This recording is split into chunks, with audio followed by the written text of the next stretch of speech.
getting ready to make these casements with Kenny, okay? I've already gone through my pieces here, and I've made my mortises. I think one of the first things that I want to explain, because Kenny's helped me make double hung sash, but double hung sash and casement sash are different. Double hung sash are the type that slide up and down in tracks like this. Casement sashes open like doors on hinges, okay? And so there's a distinction that if you made one type of sash, you might assume all sash is that way, and it's not that way. So like this is a double hung sash that we made. See how it has the rope holes here? No, we won't be making rope holes because the rope holes only apply when you have pulleys and weights, right? So, and the other thing too that's different about these casement sashes, when I make them in pairs, I make them with through tenons. See that? Or that's a through mortise, I should say. Okay, and that's on all of them, right? All of them are through the piece in its entirety. And what that means is that the tenon that we're about to make is going to go through in its entirety. It's going to go all the way through to the other side. Okay, that's pretty important to know ahead of time, because what that does is it changes the length of our tenon, right? Which changes our setup on our saw that makes the tenon. And my tenoner is just basically a table saw set up with a dado blade in it to take a controlled amount off of both sides. See, look, 1.5 inches right there. Now I'm going to set it for 2 inches. Okay. Boom. Okay. Ah, there we go. Now I know where my measuring tape is. Alright, so I'm going to check it. Make sure I've got 2 inches. That says 2 inches right there. I'm actually going to make it a little strong. There you go. Just like it here. And then I'll take my pieces.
So,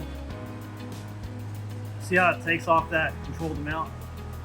That's a real nice tenon. Somebody might ask why this is taken out here, why I took that piece out. It's just a 1/2 inch. Well, if you look at my mortise where it goes, it's going to fit right there. So this piece, this part of my rail will now align with the bottom of my stile. See that works? Okay. So I still have a little bit more work to do on that, but that's basically roughed in. And Kenny, I'm going to have you do that, but before I do, I'm going to also talk with the camera about that machine over there, because once you start doing this, I'm going to start running the Sash Factory over there, so I've got the pieces ready. And then as you get these ready, I can put them in the Sash Factory and you just bang, bang, bang, bang, bang, get it done.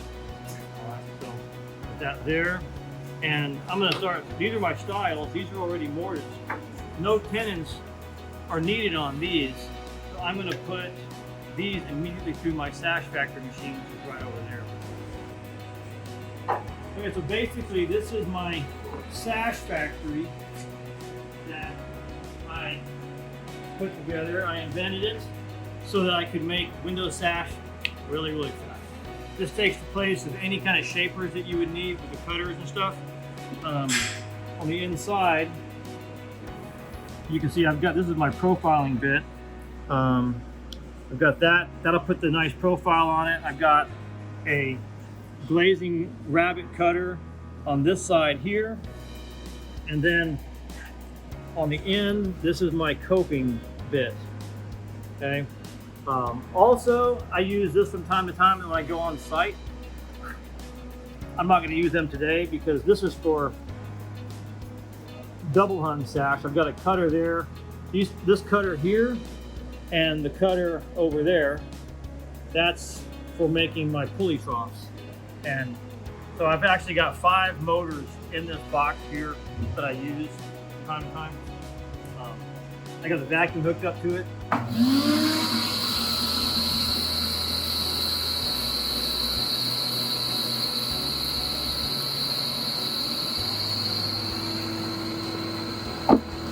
Put the lid back on and I can cut my pieces. I've cut my profile first.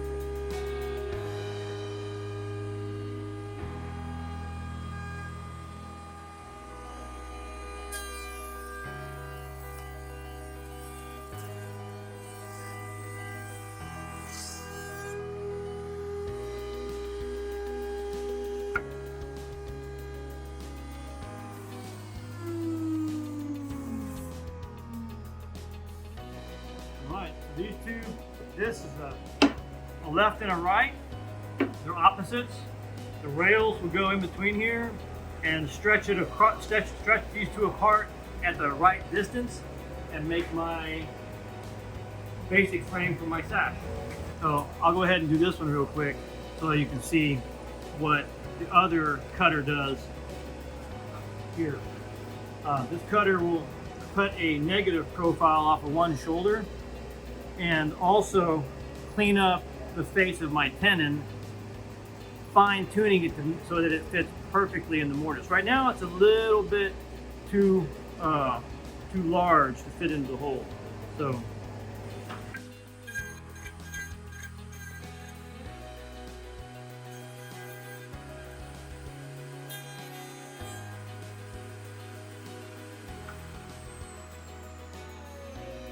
now that I've done that, I put this negative profile called the cope. That matches the positive profile on the style. So I'm gonna go ahead and cut the profile.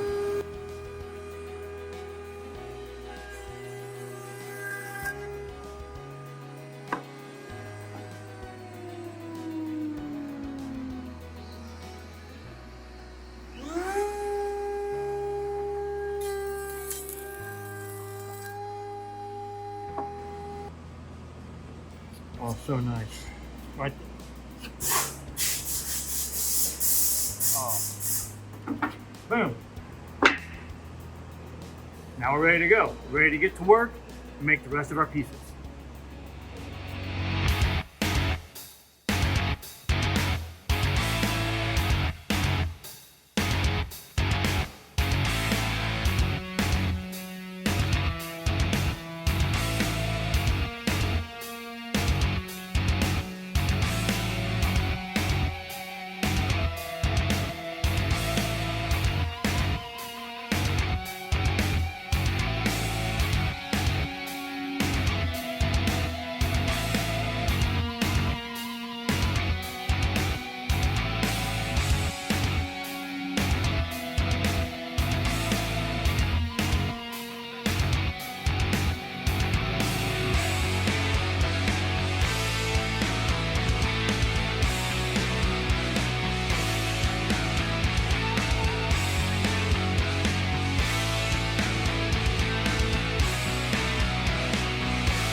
Check it out. 6 7/8.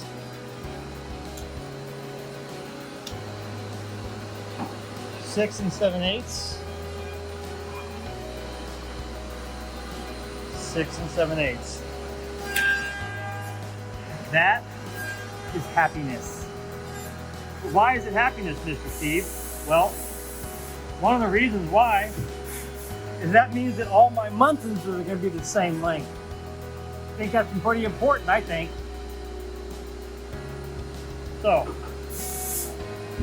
I'm going to wait for Kenny because he's practicing making some parts right now, and he's almost done, and I really got to explain this to him.